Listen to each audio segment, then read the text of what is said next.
decades in prison. That's the sentence for the man convicted of killing a 91-year-old man inside his Baltimore County home.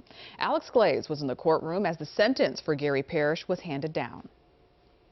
Norman Albert Jr. says his dad was his hero in life, and he hasn't had one normal night of sleep since his dad was brutally murdered in 2021.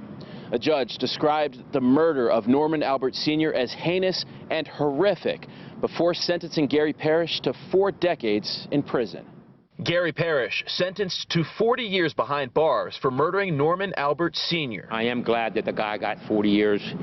I didn't want it to be any less than that, to be honest with you. During the sentencing hearing, the judge said this is the most horrific second-degree murder that she has heard during her time on the bench. 91-year-old Norman Albert Sr. was found beaten to death in his home in August of 2021. 2 years later, Gary Parrish was found guilty of second-degree murder. Police described Parrish as someone who did odd jobs for Albert Sr. Norman Albert Jr. spoke during the sentencing hearing and told the judge he will never get over this. Albert Jr. says he'll never be the same as he was before his dad was murdered, just 2 doors down from his home. I was right there in my house, and he was beating my dad to death, and I couldn't do nothing.